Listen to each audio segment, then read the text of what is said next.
He's a doctor. Hi, I'm Dr. Dobek, and she's a dietitian. Hey, I'm Hannah Schuyler, and together we are the Doctor Dietitian Collab. 2023, baby. 2023. How's your new year going, my friend? Oh, so good.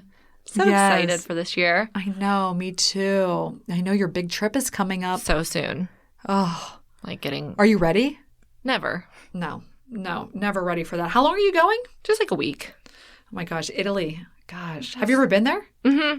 Oh, excuse me. Yeah. Oh, so you're just going back to Italy. Just going back. But my husband's never been, so he's really excited for that. Oh, that's great. What part are you going to? Rome. Oh, wow. Yeah. Wow. Well, my friends, I'm wondering how is going out there in 2023 for you as well. Are you doing well? Are you refocused on your goals? Have you made resolutions? Do you ever make resolutions? Do you keep them? Have you achieved them and you don't need to this year? So many different possibilities. Do you have a resolution this year? Heck yeah, always. Oh, yeah. I feel like you have a resolution every month. I want every minute of every day. Yeah. I'm resolving to live never this not one. resolving. I'm resolving to live this one precious life that I have to the very best of its ability. That's a great 2023 is going to be a very exciting year for me. Really I love exciting. That. I know. Lots of very exciting things to come. So please stay tuned. But yes, really great things. I hope that you guys are all just looking forward to it. And I hope that you have been enjoying our 4 of 4 part series here on medical weight loss on these anti-obesity medications. So exciting. It is. It's such like to me, I think that's what's so cool about it. It's like this exciting, again, it's not brand new, but it's become like it's in the ethos right now. Like it's big right now. Totally big. So I think it's a really great like complement and with bariatric surgery. I think it just is like it's stunning.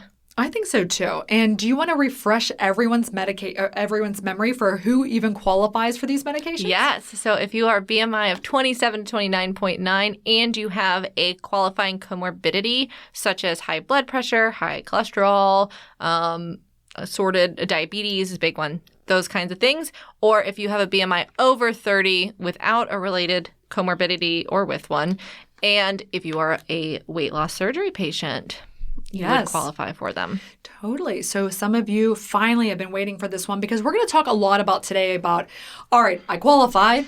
I want it. I need it. I'm ready to take this big step. It's for some of you, you've already had surgery. Some of you haven't. This is asking for help and you want to be able to receive the help. Yeah. So in medicine, there are physicians and there are advanced practitioners like physician's assistants, nurse practitioners, and there are types of specialists who specialize in the treatment of obesity, and they're called bariatricians. I'm one of them. I spend most of my practice, if not all of it really at this point, on bariatric surgery, but there are a lot of these obesity clinics out there that do it. How many bariatricians are there out there? Do you know? So this is interesting. So there's the American Board of Obesity Medicine is called the ABOM examination. And right now you become a diplomat in it.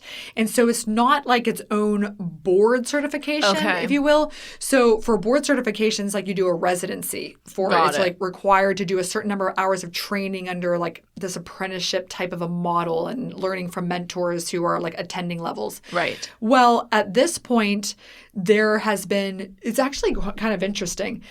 When you go to the ABOM site, at first there was, let's see here, I want to look this up.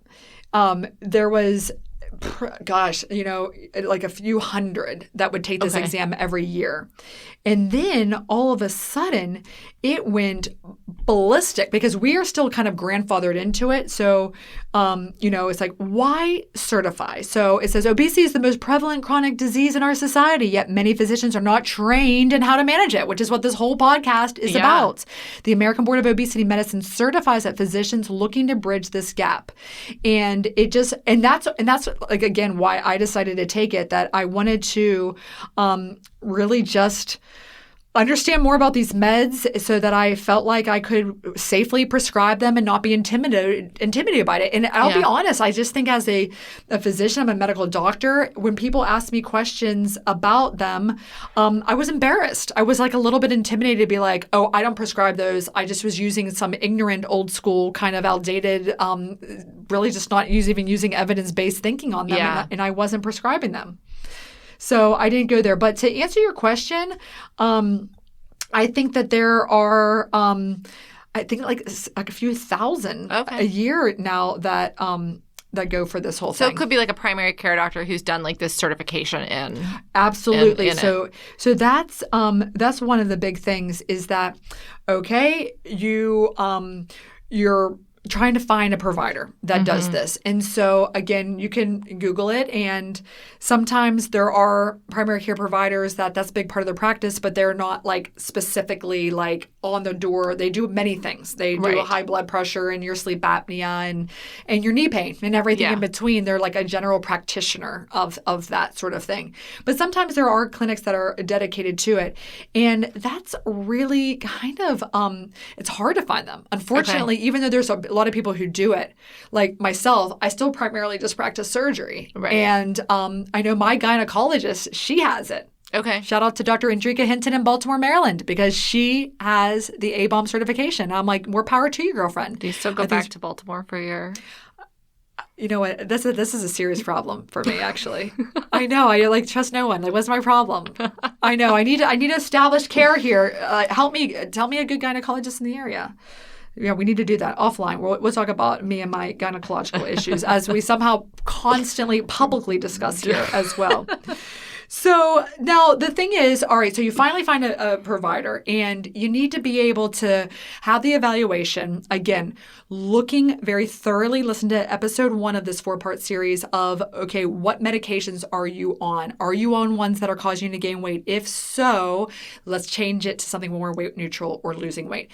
What medical history do you have? For example, one we didn't really talk about is the thyroid. And that is a condition which can cause, hypothyroid, low thyroid. It impacts your metabolism.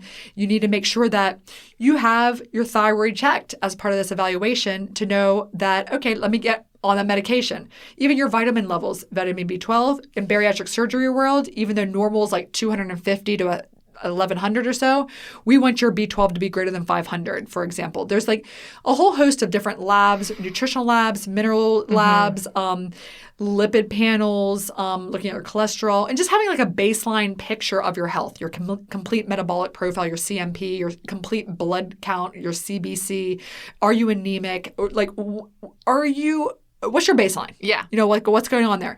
The biggest one, and the one that is often not ordered, this is like going to be the most important little tidbit I think we're going to give on this episode, is your insulin level. Yes. So your insulin level is something that you can look to see if you have insulin resistance.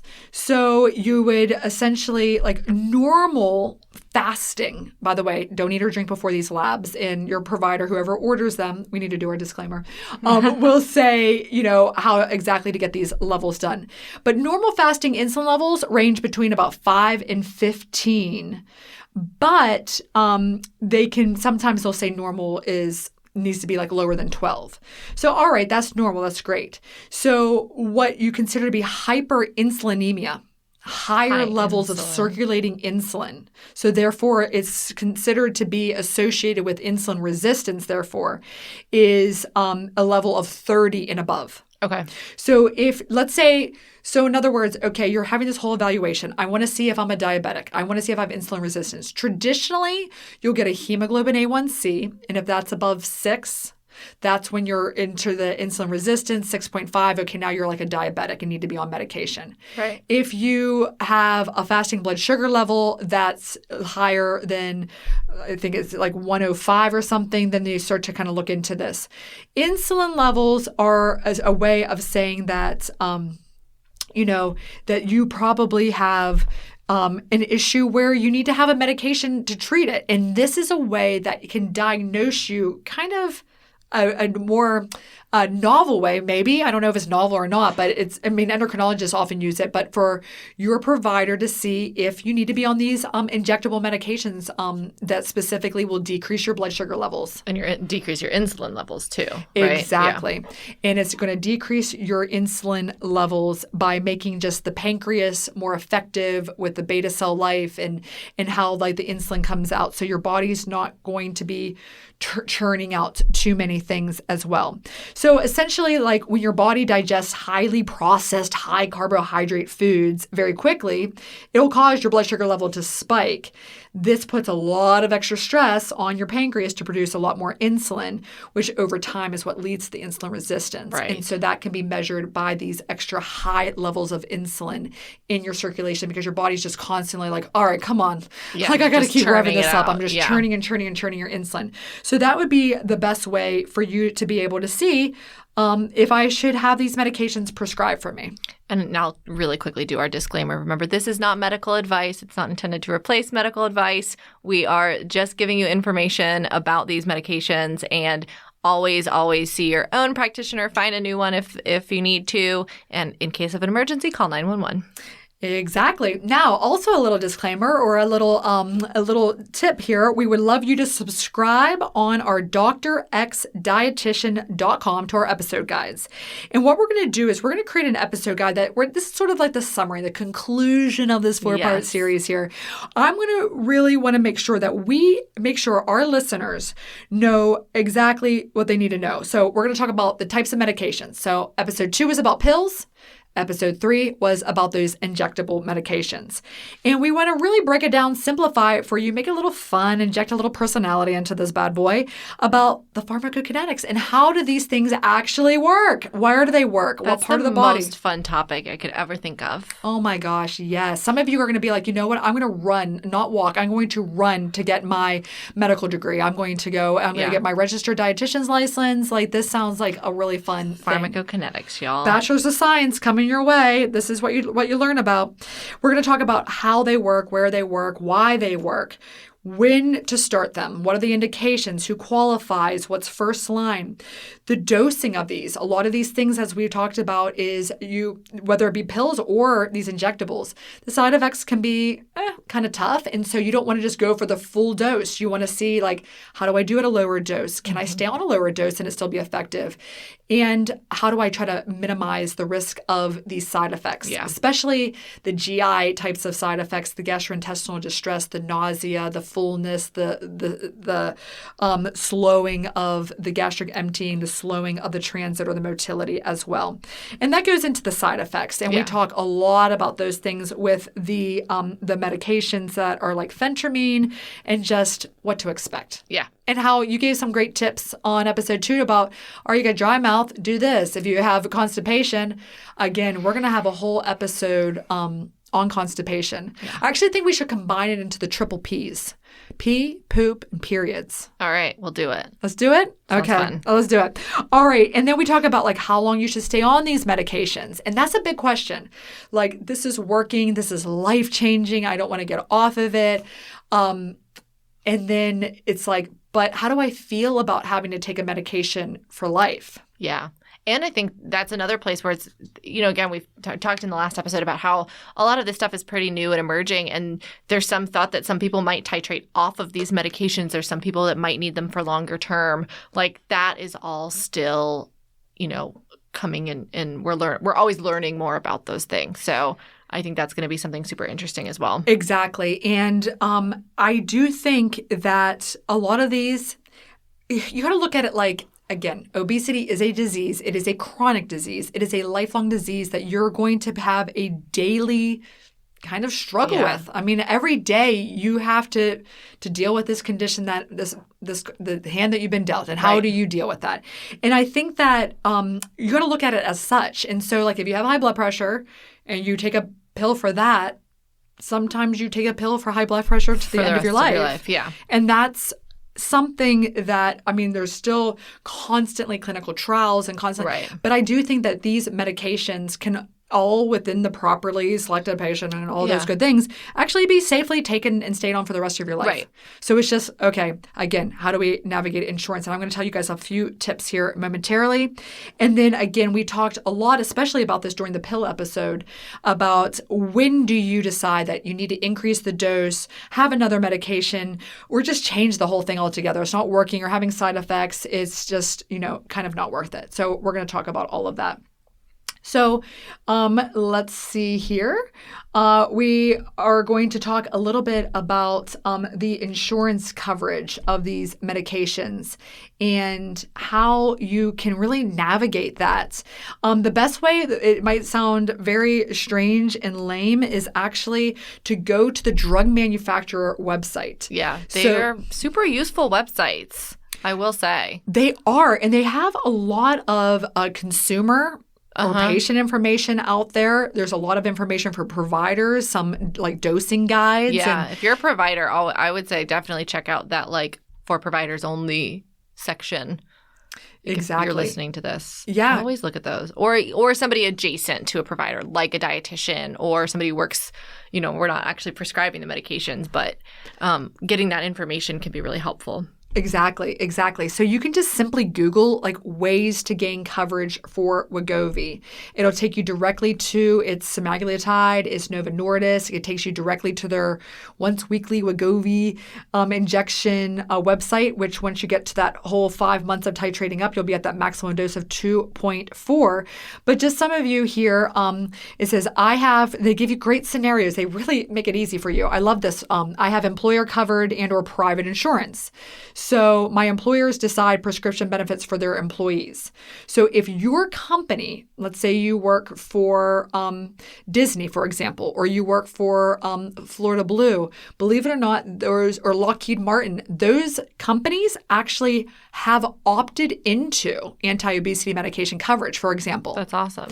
Yes, but unfortunately, there's a lot of companies that they're don't. The minority. They're the minority. So if your company's plan does not include medicines to treat obesity, don't fret, my friends. You go to this website and you can submit a request for coverage with the help of your healthcare provider. So that is something that I'm very passionate about, is increasing access to care, both to, of course, surgical intervention. I'm always pounding the pavement and talking to the payers and these employers, and I'm happy to talk on that behalf. But also the medication piece, you can print out a sample letter that you will write a note on your own letterhead, essentially advocating on your own behalf, that you'll take this to your own benefits or human resources manager. They're the ones that decide what is covered, what is not covered. They go and they kind of, it's like they bid it out to like the Cignas, Aetnas, Uniteds, the Blues of the world, and they say, okay, here is my employees together, especially if there's a bunch of you that are like, we need to team up together, especially if you're in a union. My goodness, you go together and you say, we want this. And then as your employer, if they want to retain you, and that becomes a benefit, it's a benefit of working for that position, you want them to have an opt-in to that coverage. You aim up together, you join forces, and you actually you go to them, and then they will shop around for the ones that say, okay, how much would it cost for me to opt into that sort of thing? Yeah. And there's like a million things that they do, which is really interesting. I actually wrote a letter for the state employees of Florida. Oh, yeah. Just describing why I wanted to, basically you can like lobby even and say like this should be covered. Dr. X dietitian takes Tallahassee, takes Washington. I mean, in my free time, that's what I do. I know. I mean, I'm going all over. And then I'm going to Jacksonville to Florida Blue on my way back around. Okay. And, I'm just going to make my rounds. Yeah. I am. Now, if you have Medicare coverage, which Medicare is typically for our older population, greater than 65 years of age, or if you are disabled, you may have Medicare coverage. Unfortunately, Medicare does not cover medicines for obesity. Wild. Totally wild. There are some plans for retirees that might, and you can always check with your administrator, such as Medicare Advantage plans. So there might be some of those. If you work for the VA, the government, TRICARE coverage, Medicaid, each state varies. So you can just pick your state here and figure it out. If you're a government employee with health benefits, you check to see what your city, state, or federal worker will ask to do as well. So you definitely want to go there. They have lots of terms. So this is also really important for surgery too. So there is benefits verification process. So I can speak to it too well with the surgery. But if you're interested in surgery, for example, the same thing for medications, we would first make sure we would verify that you have the benefit to do this. And then with surgery, for example, you would complete all of their requirements. Even did you know medications, some employers or payers, they actually require 6 months of health coaching. Oh, wow. Before that they will approve Wegovy, for example. Interesting. I know. So there's some like providers that are obtaining their official health coach license, which how do you feel about that? Like as a dietitian that's already done this training in a year or beyond. Yeah. I mean, I think it's great for people to expand what they know and what they do. And if it provides a higher level of quality of care for those people, I think it's fine. You know, I know some advanced practitioners that have that alongside their advanced practice, license and all of that. And I think it just gives kind of some balance to it, maybe.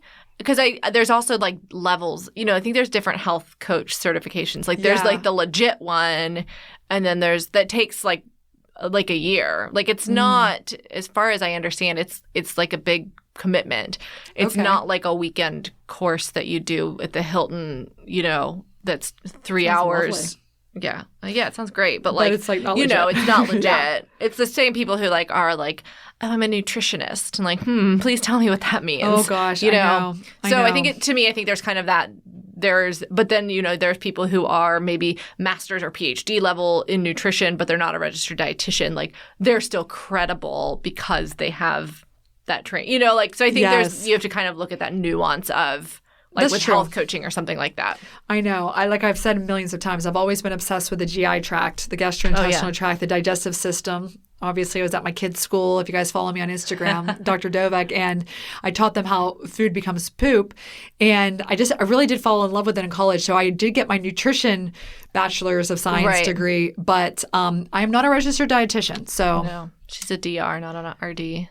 Oh, yeah, I am a DR, not an RD. Never thought of that way, but that's why we make a great combination. You fill in my blanks, definitely. Now, there's also other lingo, like what are the common coverage terms? So there's like prior authorizations. And so these are things that for surgery, for example, we would compile all of your documents and all of the different things that you've done, the psyche evals, et cetera, and then we would submit those on your behalf to say that, yes, it's not a guarantee of payment, but it's essentially that, okay, you've fulfilled all these things and you're going to be approved for it. And the medications can also do these prior auths for meds, but a lot of times these are kind of largely fruitless things. If you don't have the benefit, step one is if you don't have the benefit, there's no, I can be persuasive and I love a good, let me go peer-to-peer with these medical directors of these insurance companies. I will She's like a bulldog. I am. I won't back down. I will be like, wait, I'm not ready to get off the phone. At some point, it's actually even more than a bulldog. I'm just I'll outlast, outwit, outsurvive them. It's just I'm just going to keep marching forward here for this surgical coverage. But with the medical coverage, it's kind of cut and dry and it's a little bit unfortunate, which is why I know that it can be a little bit frustrating for all of, you out there who, again, want, deserve, need, and just can't get it between the supply and demand issues and also between the finding the right provider for you that you really vibe well with and that you are going to have great effective results and has a comprehensive program and lots of supportive resources, which we'll briefly touch on as well. And then also being able to afford the medications and have insurance coverage. There are a lot of barriers. There are so many barriers to this. It's crazy. And, it also just goes back to people not understanding it. And it is expensive medications, and they are all currently just name brand, and they are all patented and all of that kind of stuff too. So you're running into those kinds of issues. Like insurers are not going to want to pay for this. No. And so they're not going to make it easier for you. And that's the worst is, if you see like Instagram or TikTok where they're like doctors that are sending in prescriptions and they get a note back from the reviewer at the pharmacy and they're like, no, thank you. I wrote this prescription because I want this person to be on this medication. They're not just writing it just for the heck of it. They're like, oh, you know what? I hadn't thought of that other medicine. My training didn't put me there, pharmacy tech. I know. It's not really their fault. They're just doing their job. But like, oh my gosh, it's just so frustrating when you get to that point. But I think the other thing that you'll find on these websites is going to be that information about things like, and I know you were looking at Wegovy, but, I'm sure that all the other ones are going to have a similar pathway that you can go down.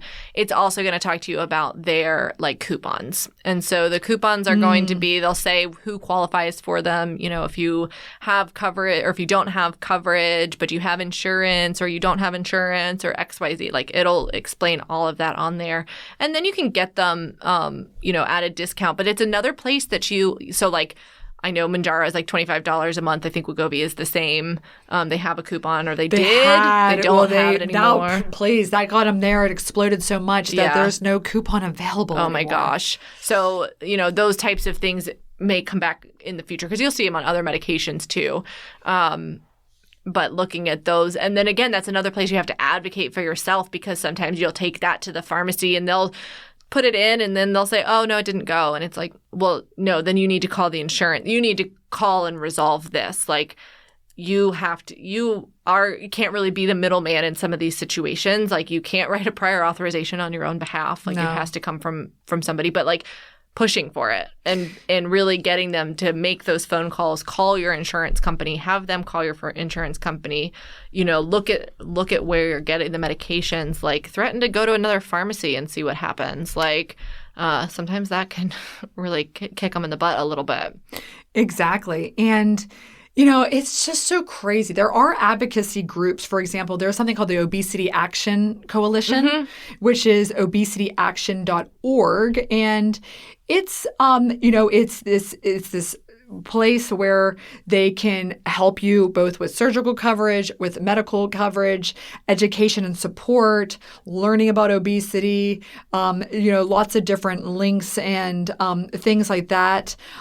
They can try to help you if you're highly motivated to try to go lobby yourself and go knock down the door of your own employee benefits. They have a lot of these toolkits and support and letters and all that. But I almost feel like nobody got time for this. Right. And it's the truth. Yeah. And when you don't know what you need to do, and they don't make it easy.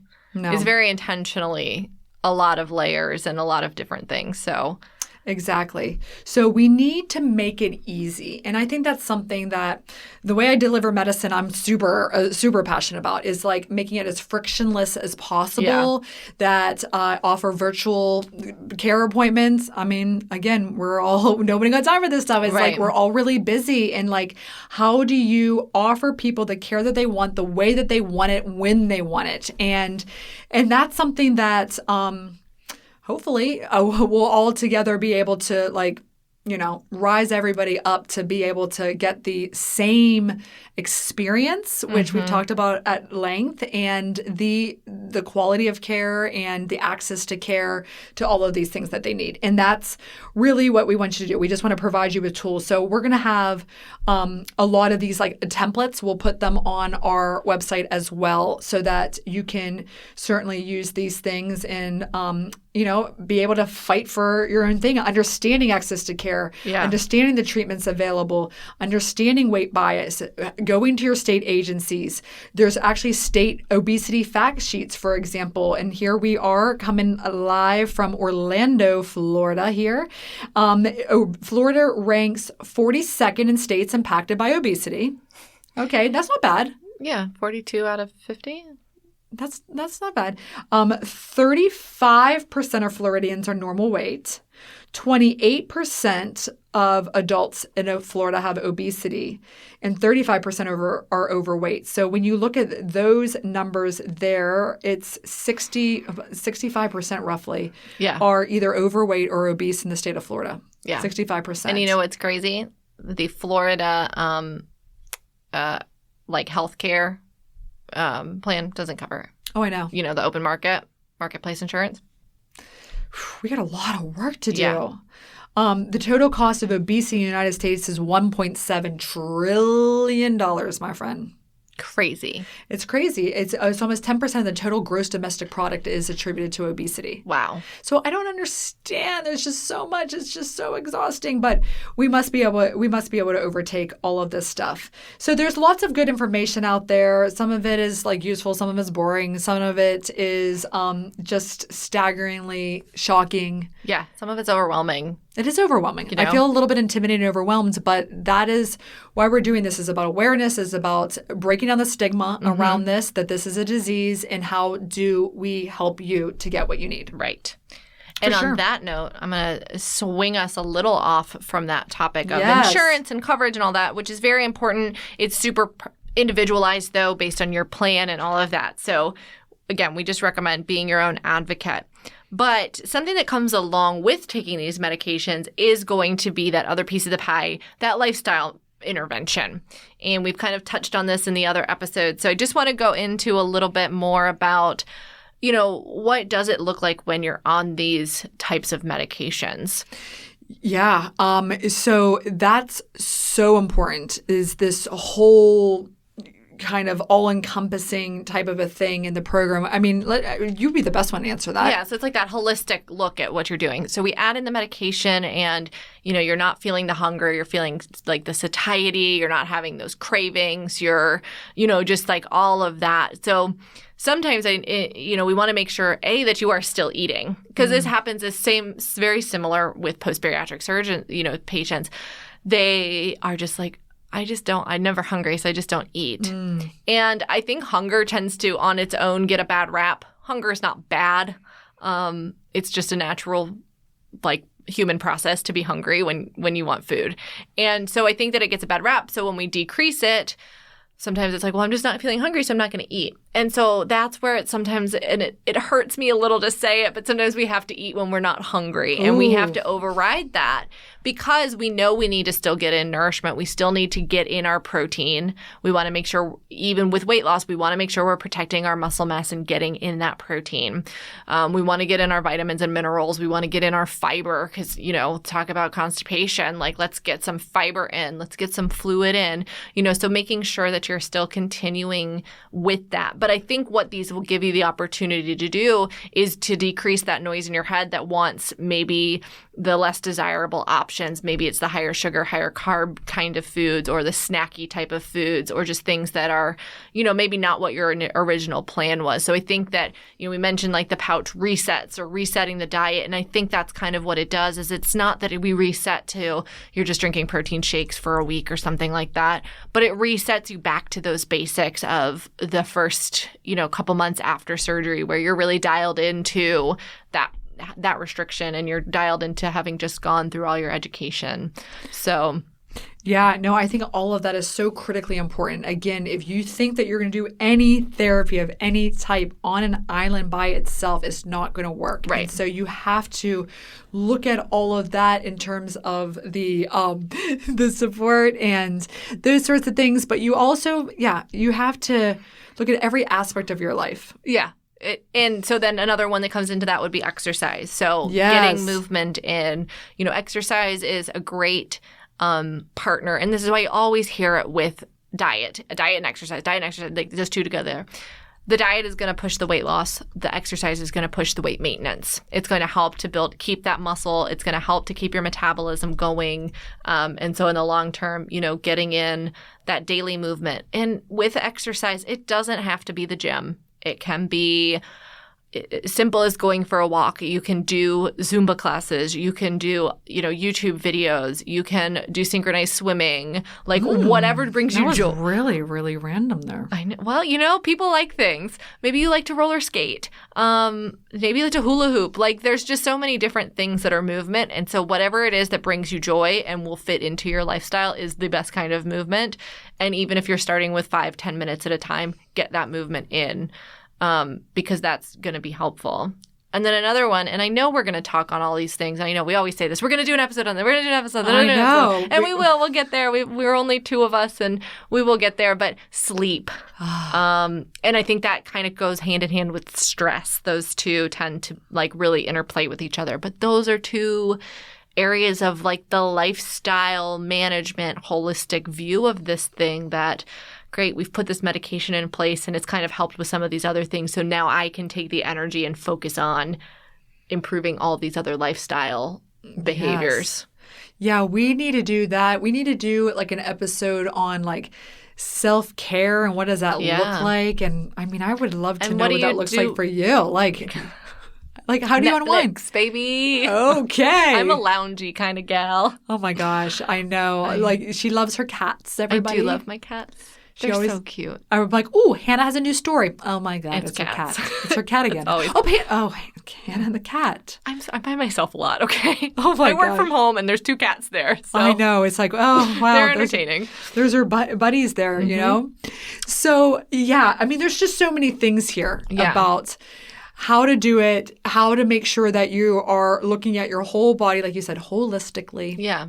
Every aspect of it. And this podcast is going to hit on it. And we would love to hear from you. We want to know what topics are important to you. And we want to know what guests are important to you as well.